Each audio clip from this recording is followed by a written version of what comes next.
Hey guys, welcome back to the channel. I hope you are having a fantabulous, extravaganzical day. Today, we are going to be doing another artist deep dive.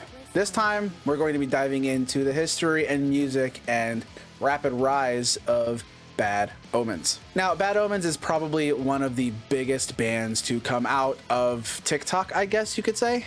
At least in like the last couple of years. I would definitely say you could attribute a lot of their fame nowadays to how popular they were on the app. Now, don't get me wrong, Bad Omens was popular before TikTok existed. I just think that, and we'll talk about it later in this video, I just think that TikTok really blew them up, and it really gave them this huge audience that they may not have had access to otherwise.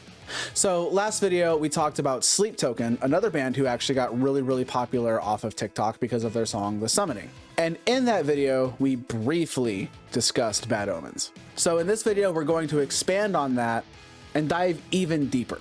And lastly, before we actually really get started in this video, thank you. The Sleep Token video outmatched and exceeded any expectation I could have ever had for that video. I mean, 14,000 views as of the time of this recording, and in that time we gained over 110 new members of this community, new subscribers, and I just want to say welcome to all of you new subscribers I have, and thank you so much for your support. It truly means the world to me.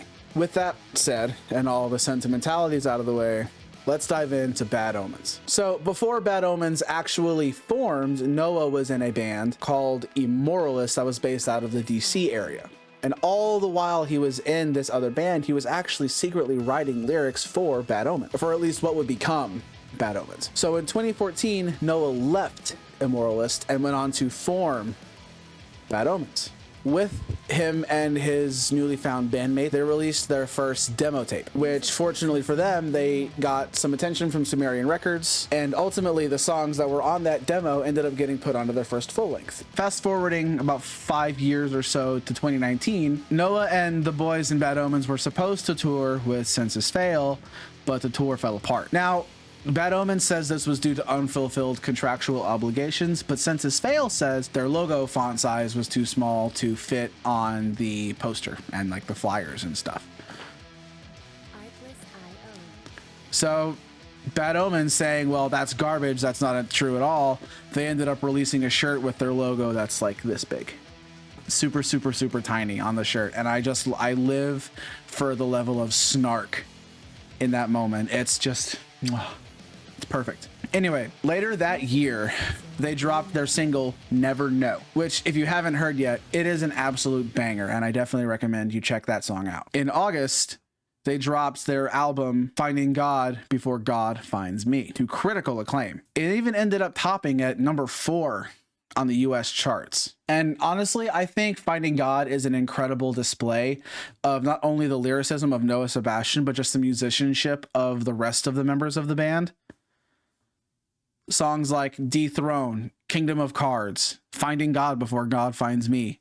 These are all incredible tracks. And if you haven't somehow listened to any of these songs yet, I heavily recommend that you do so. It is an incredible album. But it gets even better because a couple years later, after having unfortunately their tour with Oh Sleeper canceled because of the COVID pandemic, in 2022, they dropped what would ultimately be their biggest album to date, The Death of Peace of Mind. This album, in my personal opinion, is flawless. I don't think there's a single skip on this record. It's dynamic, it's emotional, it's aggressive, it's heavy, there's movement, there's a lot of different elements at play in this album when it comes to the songwriting and the lyrics and the way that Noah delivers those lyrics and his vocal performance, as well as how the band is able to support that. It's all just so tight and cohesive. I really think that this shows the true scope of what they're capable of. This also became so popular because of their single, Just Pretend, which would become a breakout single on the record because of the fact that it is on TikTok. It blew up on alternative TikTok and people lost their minds over this song. Let's dive a little bit deeper into their TikTok saga. So we've established earlier on that Bad Omens was popular before Just Pretend hit the trending tab on TikTok. Okay, they were touring, they were supposed to tour with Oh Sleeper, they were supposed to tour with Senses Fail, they were touring with all these other massive bands playing headlining shows, so they were already extensively popular with a very dedicated fan base. Now we all know, well, I would say we all know, but some of us don't, that touring with bands like that consistently is going to do nothing but wonders for your career, provided your music doesn't suck ass and you aren't just a total piece of shit. At the time of this recording, Just Pretend has 69 million videos that use it as a sound on TikTok. 69 million for one song. Hey, that's pretty good. And a metal song at that. That's just, as far as I know, that's completely unheard of. I mean, and it's everything from montages of live performances to just live videos in general, movie edits, people making skits and scenes out of the song, people simply lip syncing to the song and adding cool like video filters and stuff. Everyone did everything to this song on TikTok. And it appealed to a wide range of audiences, because one of the things that draws people to Bad Omens is the fact that they sort of blur the lines between pop and metal really, really well. And we're going to get into the details and sort of dive deeper into their music in a second. Now, could you argue that, sorry, microphone, could you argue that Just Pretend is sort of the main driving catalyst behind Bad Omen's success? Probably. Most likely. I will say the unfortunate drawback to such a massive and rapid rise in fame and success are the fans. What? Now, fans are both good and bad, because without fans, there can be no Bad Omens. Without fans, there are no tours. There's no merch. There's no royalties. There's nothing. There is no TikTok trending without fans enjoying the music. But when it comes to Bad Omens and TikTok, and Bad Omens with social media in general, their fans can be a bit much. Okay? Back whenever Just Pretend was really at its peak, and whenever The Death of Peace of Mind was sort of making its rounds, there was a lot more cringe on Twitter and TikTok and Instagram and all that stuff. It seems to have calmed down a lot now, and I think part of the reason for that is that, for one, they're not releasing as much music. They haven't released a full-length album. They've released a couple singles, and they've released some collaborations with artists like Poppy, which are incredible and they're fantastic, and you should definitely go listen to that stuff. It's really, really, really good. It's really fun. But also, Noah's not on Twitter anymore. I mean, people were posting the most deranged, unhinged things about Noah Sebastian on Twitter and other social media platforms, and ultimately it led to him just completely deleting most, if not all, of his social media accounts, because it was just getting to be too much. And so I think because of that, a lot of the cringy, hyper obsessed fans have sort of, it's like a balancing of the scales. You have the super crazy obsessed fans, Noah deletes Twitter, and now you have like the normies who are like, I like Bad Omens, Just Pretend's a fun song, but then you still have the crazies who are like, no, we want to rip Noah Sebastian's hair out and make clones of him. And the normies are like, hey, that's kind of cringe. And then it's sort of a, you know, you get what I'm saying. Okay. What I'm getting at is the hype around them seems to have simmered down, at least until they drop their next full-length album. Now, I do have my own personal anecdotes of dealing with Bad Omens fans. Not the most shining example of their fans, but I also can't say that this applies to all Bad Omens fans, because this is a microcosm of an event that happened at a particular show with a particular group of people. I can't attribute that to the entire fan base. It's just not fair. But ultimately, what this scenario boiled down to was a couple of people got really angry because some people got in front of them at a standing room only venue. If you've ever been to a venue that is standing room only, you know, or should at least expect, that you may not always get to stay in that spot for the entire show, and that spot in front of you may ultimately get taken up by other people. It's just the nature of these kinds of shows. It's just how it goes. And to get mad about that is really entitled and cringy, and it makes you look like a jerk. That's kind of what happened here, as well as the crowd surfing.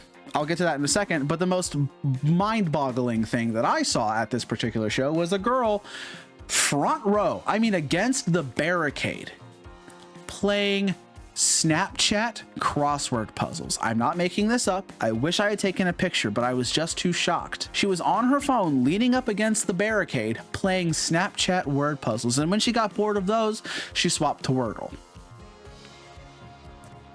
Why are you here? Why did you buy the ticket and then play fucking games on your phone? Are you kidding me? Anyway, the crowd surfing was the most I've ever seen or been a part of at any show I've ever been to. And I'm 30 and I've been going to shows since I was 13 and I've never seen this much crowd surfing. It was constant and it was violent and ever present. It was an ever present threat that you were just gonna get a dude or a girl dropped on the back of your neck at any given moment. And unfortunately, that's kind of what happened to me. If you're not familiar with how crowd surfing works or the etiquette at these particular kinds of shows where crowd surfing is prevalent, it's common courtesy to the people in front of you to warn them someone's coming. Get ready, put your hands up, you're gonna have to carry this person to the front of the crowd. I keep hitting my microphone. I'm getting animated. And for the most part, people had been doing that all night. Little tap on the shoulder. Oh, there's another person coming. Okay, let's heft this giant man above my head, or let's heft this whatever size person above my head towards the front of the crowd. Fine, I have no problem doing that. I'm a relatively strong guy. I can handle it. What I can't handle is not getting that particular warning when a 300-pound, 6'8" man is on his way barreling towards me. I have no clue. And then suddenly he's dropped ass first on the back of my neck. And like my neck kind of went numb for a second after he dropped on me. And my neck was super stiff for a few days afterwards. Luckily, nothing was wrong. I'm perfectly fine. But it's just, I feel like with a lot of younger fans of alternative music, they haven't quite, or at least fans of alternative music that are, you could call them transplants from like pop music, because I feel like a lot of pop fans like Bad Omens because of how it melds. God, I feel like a lot of people migrate who like pop music like Bad Omens because it has those elements and it's something familiar, and they're not familiar with the etiquette at like metal shows or hard rock shows or alternative shows in general. They're used to just screaming, holding their phones up, and that's kind of the whole of the crowd experience for the most part. At like a pop show versus a metal show, there's a lot more crowd engagement and a lot more stuff you have to look out for in a metal crowd whenever you're on the floor versus like in the seats or something like that. And I just don't think they understand that or are aware of those rules, and so I can't fully fault them for that. It was just an unfortunate situation. All of this sort of compounded into a relatively negative experience with the fans around me, but the show was still incredible. Bad Omens crushed it, and Era was absolutely phenomenal. They opened up for Bad Omens, and it was just chef's kiss of a show. Noah and the guys put on a fantastic performance, played songs we didn't expect them to play. We did not expect them to play Bad Decisions because it was just such a diversion from what the rest of the set was super, super high energy the whole time. So whenever they started playing Bad Decisions, my wife loved it. She loved it. And it was a great show. I would highly recommend going to see them live if you have the chance. So did this ruin the show for me? No. Did it make it more difficult to enjoy the show? A little bit. We talked a little bit. I sort of teased that I think there's a bridging of genres here between more traditional pop music and metal and like metalcore style music. And I think that's been a trend for a while now. So let's now shift gears, go away from the fans, go away from the social media hype, and let's just talk about the music that Bad Omens makes. So like I said, Bad Omens tends to lend itself towards metalcore, which is obviously a subgenre of metal, which is, you can expect metalcore to have a blend of harsh screamed vocals and clean singing, guitar solos, as well as blazing riffs and breakdowns. It's sort of a blending of traditional metal and more death metal elements. It's sort of a love child of two other genres of metal, as it were. But again, I think what really set Bad Omens apart is the frequent use of pop elements like 808s, electric drums, samples, loops, things like that. in their music, and also just the way that Noah delivers his lines. He delivers his lines with his clean singing, especially in his head voice, much more like a pop singer than a rock singer. I think a great example of this is their song The Death of Peace of Mind, which features a lot of 808s, snare samples, trap style drums, synths, and other samples in the background. But then it also features detuned 7-string guitars, hard-hitting metal drum mixes, a breakdown section featuring Noah's guttural vocals. I mean, it's got kind of everything. It's sort of a total package of a song. It has a little bit of something for everybody. And I, again, said it a little bit earlier, but one cool thing I think, God damn it, one cool thing I think Bad Omens is doing a lot of now is a lot of collaborations with different artists like Poppy. These, you can find these on, you call it a demo, maybe an EP called The Drain. It's on Spotify, go check it out. And again, I'm still working on the playlist. I'm working on getting it verified so that it's all hunky-dory. But in the description below, you can find a playlist that I've curated on Spotify of all the artists I've talked about on this channel, and some of these songs are going to be on that playlist. So if you're not sure where to look there. These songs are definitely a departure from what Bad Omens has done in the past. Man, they're really good. I really like it. They did a collab in 2020 with this dubstep artist, and it's metal and dubstep combined, and it just goes super hard. I really enjoyed it. I can't remember the name of the song. I'll put the name of that song somewhere on screen. I'm not sure where. It'll be there, I promise. One thing I really want to commend Bad Omens and all artists who experiment with their sound for is being brave enough and confident in their abilities enough to try new things and to step out of the bounds of whatever genre they may have started out in and try different genres of music. Try making a pop record, try making a record with more hip-hop elements in it, a heavier, more straight up metalcore, death metal record. Whenever you break out of these genre lines and these sort of defining characteristics of what makes your band, I think that there's a lot of potential to sort of open up a Pandora's box of creativity and come up with something truly wonderful. I really look forward to seeing what Bad Omens puts out in the future. I'm really looking forward to their next full-length record of just their music, no collaborations, just Noah and the boys being Noah and the boys. So whether or not they'll stay in the lane of finding God or The Death of Peace of Mind, or maybe they'll try something completely different.